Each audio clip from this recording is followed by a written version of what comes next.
आज के इस वीडियो में हम लोग ये जानने की कोशिश करेंगे कि आखिर क्या कर्ण को कभी भीम ने हराया था, क्योंकि हमेशा सोशल मीडिया पे ये जरूर कहा जाता है कि भीम ने कर्ण को कई बार हरा दिया था और यहाँ तक कि कर्ण युद्ध भी छोड़ के भाग गया था। तो क्या इन सारी बात में सच्चाई है या इसके पीछे कोई और कहानी है? और साथ में ये भी कहा जाता है कि भीम ने कर्ण को विजय धनुष के साथ हरा दिया, मतलब कि जो काम करने में अर्जुन तक का पसीना छूट गया था वो भी कर्ण को विजय धनुष के साथ नहीं हरा पाया था। तो क्या ऐसा भीम ने कर दिखाया था? आखिर इसके पीछे क्या कहानी है? इन सारी चीजों को भी जानेंगे और जितने बार भी कर्ण और भीम साथ में लड़े हैं उन सारे युद्ध को भी देखेंगे। तो चलिए इस वीडियो को स्टार्ट कर लेते हैं। और अगर आपको ये वीडियो पसंद आएगा तो इसे जरूर लाइक कर देना और चैनल को भी सब्सक्राइब कर देना। तो सबसे पहले हम लोग ये जानेंगे कि आखिर भीम ने कर्ण के ऊपर कितने ग्रुप अटैक किए थे, क्योंकि भीम कर्ण से इतनी बुरी तरह पिट गया था कि वो कभी अकेला कर्ण का सामना ही नहीं कर पाया था। और जितनी बार भी कर्ण और भीम अकेले आमने सामने आए थे उस युद्ध को हम लोग थोड़ी देर बाद देखते हैं, क्योंकि उसमें बहुत सारी चीजें गलत है जिसको मुझे आप सभी को समझाना है, तो उसमें थोड़ा टाइम लगेगा ही। तो उससे पहले हम लोग ये जान लेते हैं कि भीम कितना पानी में था। तो भीम ने कर्ण के ऊपर पहला ग्रुप अटैक युद्ध के 17वें दिन किया था, जब धृष्टद्युम्न, द्रौपदी के 5 पुत्र भीमसेन, नकुल, सहदेव, शिखंडी और युधिष्ठिर ये सभी लोग मिल के कर्ण को घायल करने लगते हैं और 100-100, 200 बाण मारने लगते हैं। लेकिन कर्ण इन सभी लोगों को अकेले संभाल लेता है और उस समय जो कर्ण पे जितने बाणों से प्रहार कर रहा था वो 3 गुना ज्यादा बाणों से घायल हो रहा था। कर्ण के बाण चलाने की स्पीड इतनी तेज थी कि कोई ये देख ही नहीं पा रहा था कि कर्ण कब धनुष पे बाण रख रहा है और कब उसे छोड़ रहा है। और कर्ण इन सभी के घोड़े, सारथी, धनुष इन सभी को नष्ट कर देता है और इनके पास जान बचाकर भागने के अलावा कोई और चारा नहीं था, तो ये लोग भगोड़े की तरफ भाग गए।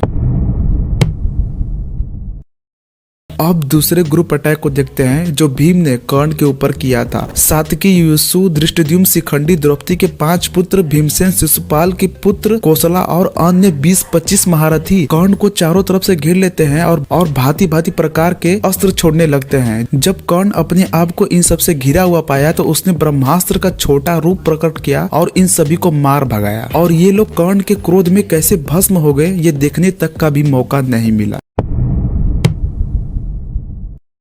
अब कर्ण के ऊपर तीसरे ग्रुप अटैक को देख लेते हैं। युधिष्ठिर की रक्षा करने के लिए भीमसेन और सात्यकी ये दोनों साथ में कर्ण से भिड़ने के लिए आ जाते हैं और उल्टा कर्ण से ही पिट कर भाग जाते हैं। और कर्ण ने इन दोनों को इतने बाणों से ढक दिया था कि आसमान भी दिखाई नहीं दे रहा था। और यहाँ पर भी भीम और सात्यकी दोनों कर्ण से हार जाते हैं।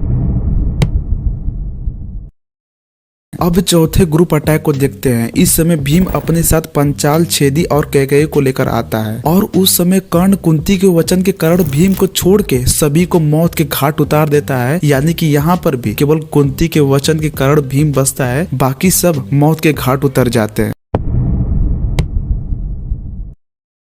तो अब 5वें ग्रुप अटैक को देख लेते हैं। और इस टाइम भी जितने पांडव होते हैं वो सभी लोग धृष्टद्युम्न और सभी राजाओं को लेकर कर्ण को चारों तरफ से घेर लेते हैं। और इस ग्रुप अटैक में अर्जुन भी शामिल था, क्योंकि यहाँ पे पार्थास का मेंशन है, यानी कि यहाँ पर अर्जुन भी शामिल थे। और हम सभी को ये पता है कि पार्थ केवल 3 लोगों को बोला जाता था, युधिष्ठिर, अर्जुन और भीम। तो यहाँ पे पार्थास का मेंशन है और युधिष्ठिर का अलग से नाम लिया गया है। तो यानी कि युधिष्ठिर के अलावा भी बहुत सारे पार्थ थे और वो कोई और नहीं, अर्जुन और भीम थे। तो ये लोग भी मिलकर अकेले कर्ण का सामना नहीं कर पाते हैं और कर्ण से पीड़ित होकर चारों ओर बिखर जाते हैं। तो अगर गीता प्रेस की भाषा में बोले तो भाग जाते हैं। और लगभग कर्ण ने इन सभी को ऐसे हराया था कि पीछे हटने के अलावा इन सभी के पास कोई और चारा नहीं था।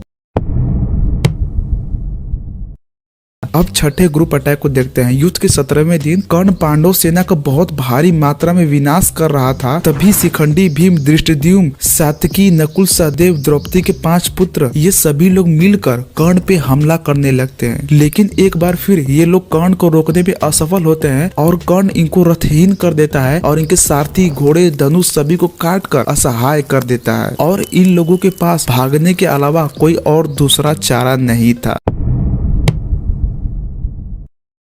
अब 7वें ग्रुप अटैक को देखते हैं। इस टाइम भी भीम अपने साथ पांचालों और सिरंजियासों को लेकर आता है, लेकिन फिर भी अकेले कर्ण का सामना नहीं कर पाता है और कर्ण भीम को छोड़कर सारी सेना को मौत के घाट उतार देता है।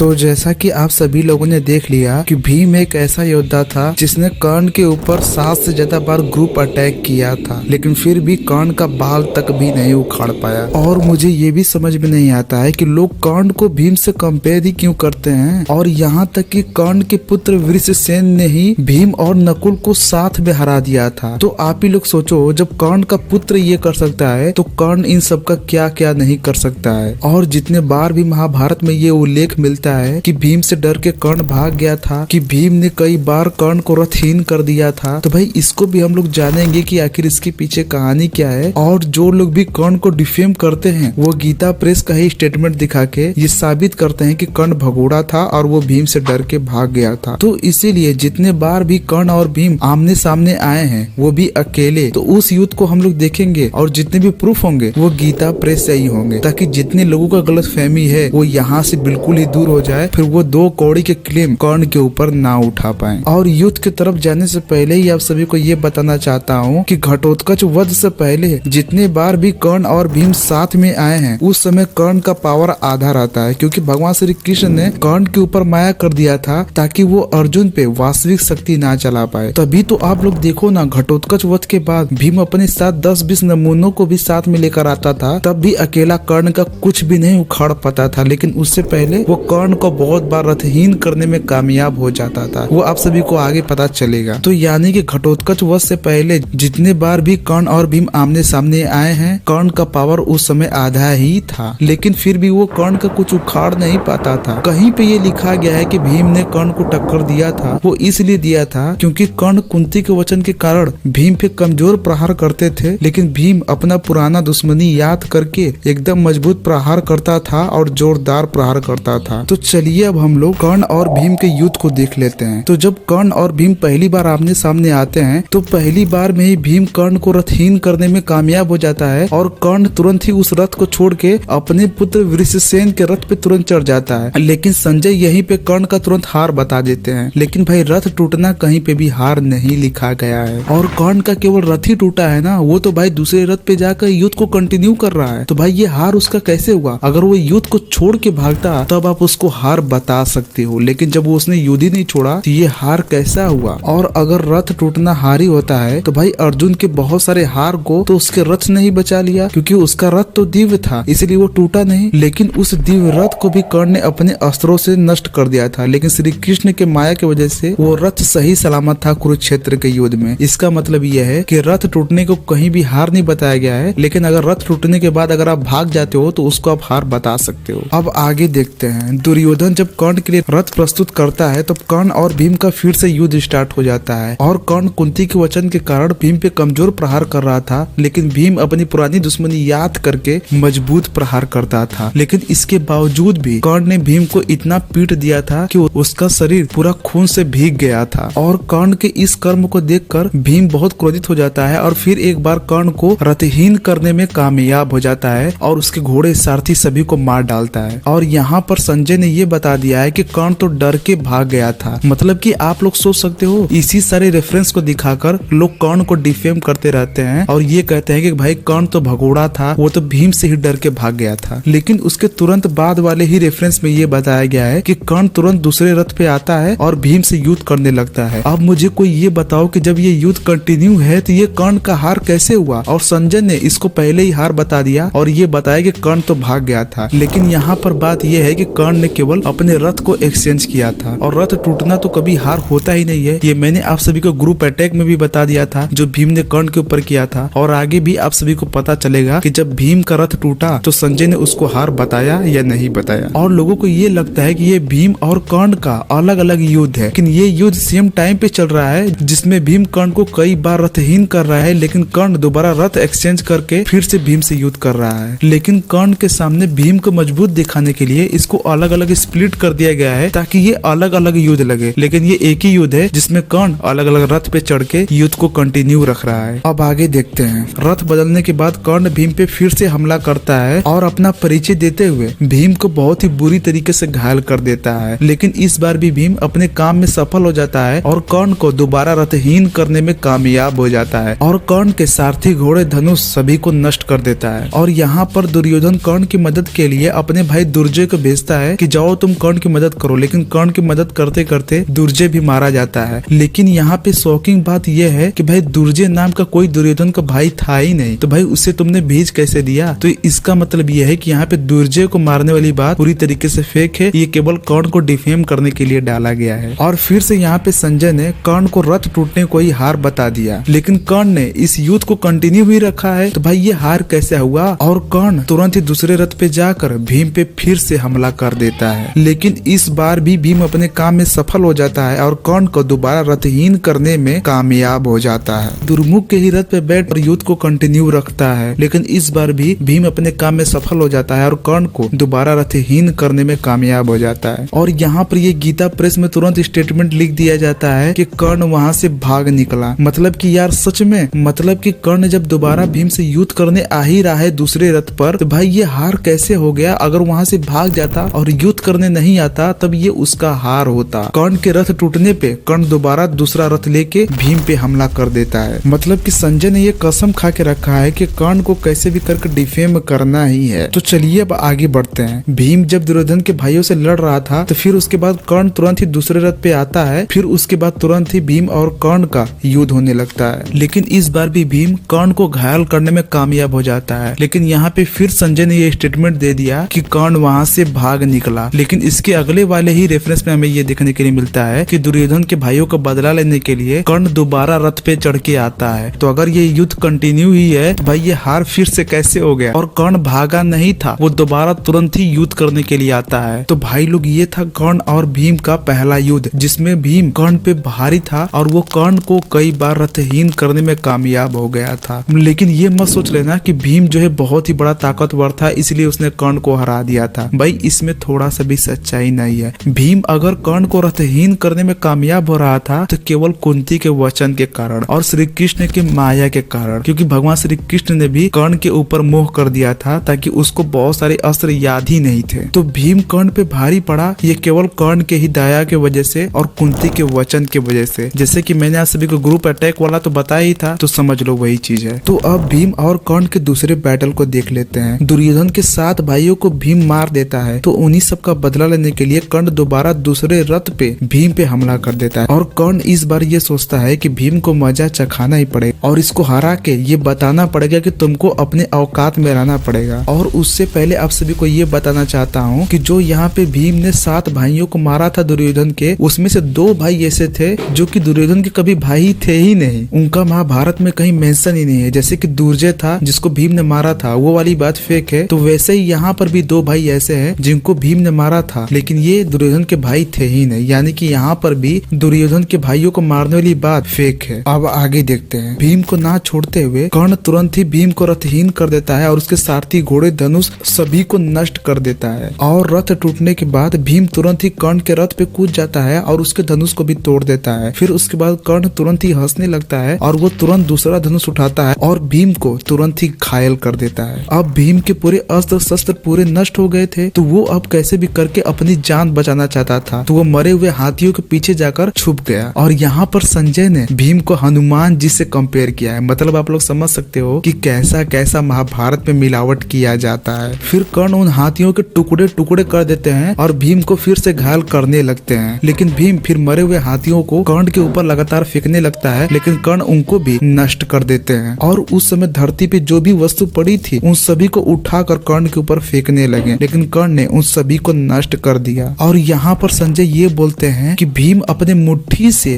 कर्ण को मारने जा रहा था, लेकिन अर्जुन के वचन के कारण उसने कर्ण को नहीं मारा। मतलब कि यार सही में, मतलब जिस योद्धा ने जरासंध को हरा रखा है तुम उसको मुट्ठी से मारोगे? फिर तुरंत ही कर्ण ने भीम को घायल कर दिया। लेकिन यहाँ पर कर्ण चाहता था भीम का आसानी से वध कर सकता था, लेकिन कुंती के वचन को याद करके उसने भीम पर ऐसा प्रहार नहीं किया जिससे उसका मृत्यु हो जाए। लेकिन वहाँ पे कर्ण ने भीम के गले में धनुष डालकर उसे गंदी तरह घसीटा और उसे छोड़ दिया। और यहाँ पर गीता प्रेस में ये स्टेटमेंट है कि कर्ण ने केवल धनुष से छुआ था, लेकिन बोरी के महाभारत ये कहती है कि कर्ण ने भीम के गले में धनुष डालकर उसे घसीटा था। मतलब कि खुद ही आप लोग सोचो ना, कोई धनुष से छुएगा क्यों? और अगले ही गीता प्रेस के स्टेटमेंट में ये लिखा गया है कि धनुष का स्पर्श होते ही कोई क्रोध में थोड़ी आ जाएगा। इसका मतलब बोरी ने जो कहा था वो सही है। कर्ण ने गले में धनुष डालकर भीम को घसीटा था, लेकिन कर्ण के हाथ से धनुष खींचकर भीम ने धनुष से कर्ण के सर पे ही मार दिया। इससे कर्ण को बहुत ज्यादा क्रोध आया। फिर उसके बाद कर्ण ने तुरंत भीम के गले में धनुष डालकर दोबारा भीम को घसीटा और यहाँ पर कर्ण ने भीम को जीवन दान दिया और उसे यहाँ तक हरा भी दिया।